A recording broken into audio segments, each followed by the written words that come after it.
1775 முதல் 1818 வரை நடைபெற்ற ஆங்கில மராத்திய போர்கள் 3 முக்கியமான மோதல்களை கொண்டவை. இவை ஆங்கிலேய கிழக்கிந்திய கம்பெனிக்கும் மராத்திய பேரரசுக்கும் இடையே இந்தியாவில் ஆதிக்கத்திற்காக நடந்தவை. இந்த போர்கள் ஆங்கிலேயர்களின் மேலாதிக்கத்தை இந்தியாவில் உறுதிப்படுத்துவதற்கு முக்கியமாக அமைந்தன.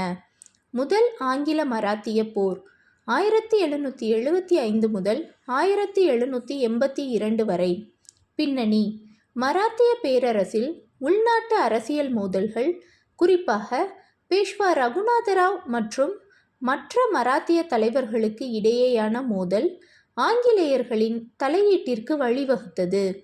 ஆங்கிலேயர்கள் ரகுநாதராவை ஆதரித்தனர். முக்கிய நிகழ்வுகள்: ஆங்கிலேயர்கள் ரகுநாதராவுடன் சூரத் உடன்படிக்கை மூலம் கூட்டணி அமைத்து சல்பாய் மற்றும் பவானி பகுதிகளை கைப்பற்ற முயன்றனர். தலேகான் போர் 1779 ஆண்டு. மராத்தியர்கள் ஆங்கிலேயர்களை தோற்கடித்தனர். பட்கான் முற்றுகை 1779 ஆண்டு. ஆங்கிலேயர்கள் மராத்தியர்களிடம் சரணடைந்தனர். இது ஆங்கிலேயர்களுக்கு பின்னடைவாக அமைந்தது. முடிவு: 1782 சல்பாய் உடன்படிக்கையுடன் போர் முடிவடைந்தது. ரகுநாதராவுக்கு ஆதரவு கைவிடப்பட்டு ஆங்கிலேயர்கள் பெற்ற பகுதிகளை மராத்தியர்களிடம் திருப்பி அளித்தனர்.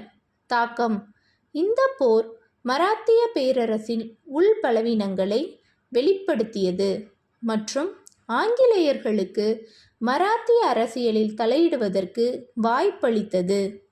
இரண்டாவது ஆங்கில மராத்திய போர் 1803 ஆண்டு முதல் 1805 ஆண்டு.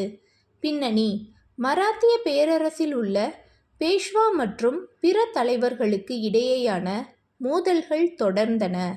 பேஷ்வா பாஜிராவ் II ஆங்கிலேயர்களுடன் பாசின் உடன்படிக்கை மூலம் கூட்டணி அமைத்தார். இது மற்ற மராத்திய தலைவர்களான ஹோல்கர் மற்றும் சிந்தியாவுக்கு எதிராக இருந்தது. முக்கிய நிகழ்வுகள்: ஆங்கிலேய தளபதி ஆர்தர் வெல்லஸ்லி தலைமையில் அசாய் போர் மற்றும் அர்கான் போர் ஆகியவற்றில் மராத்தியர்கள் தோற்கடிக்கப்பட்டனர். ஆங்கிலேயர்கள் டெல்லி மற்றும் பிற முக்கிய பகுதிகளை கைப்பற்றினர். ஹோல்கர் மற்றும் சிந்தியா குலங்கள் ஆங்கிலேயர்களுக்கு எதிராக போராடினாலும் அவர்களால் வெற்றி பெற முடியவில்லை. முடிவு: 1805 சுர்ஜி அஞ்சன்கான் உடன்படிக்கையுடன் போர் முடிவடைந்தது. மராத்தியர்கள் பல பகுதிகளை இழந்தனர், மேலும் ஆங்கிலேயர்களின் செல்வாக்கு மத்திய இந்தியாவில் விரிவடைந்தது. தாக்கம்: இந்த போர் மராத்திய பேரரசின் ஒற்றுமையை மேலும் பலவீனப்படுத்தியது மற்றும் ஆங்கிலேயர்களின் ஆதிக்கத்தை வலுப்படுத்தியது. மூன்றாவது ஆங்கில மராத்திய போர் 1816 ஆண்டு முதல் 1818 ஆண்டு. பின்னணி: மராத்திய பேரரசு மேலும் பலவீனமடைந்து பேஷ்வா பாஜிராவ் II ஆங்கிலேயர்களுக்கு எதிராக கிளர்ச்சி செய்ய முயன்றார். இந்த போர் மராத்திய பேரரசின் முடிவை குறித்தது. முக்கிய நிகழ்வுகள்: கிர்கி போர் 1817 ஆங்கிலேயர்கள் பேஷ்வாவை தோற்கடித்தனர். கோரேகான் போர் 1818 ஆண்டு.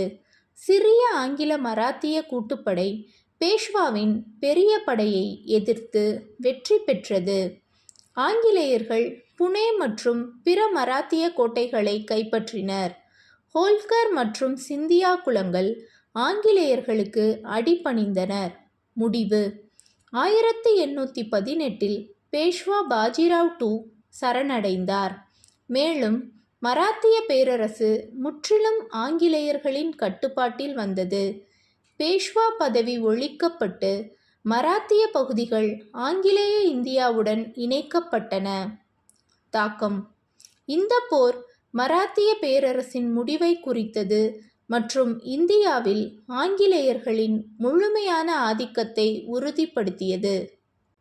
முடிவாக, 3 ஆங்கில மராத்திய போர்களும் ஆங்கிலேயர்களின் இராணுவ மற்றும் அரசியல் திறமைகளை வெளிப்படுத்தின.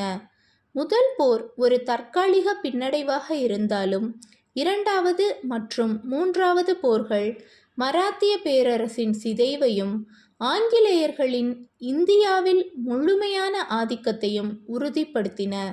இந்த போர்கள் இந்தியாவில் காலனிய ஆட்சியை நிறுவுவதற்கு முக்கியமானவையாக அமைந்தன.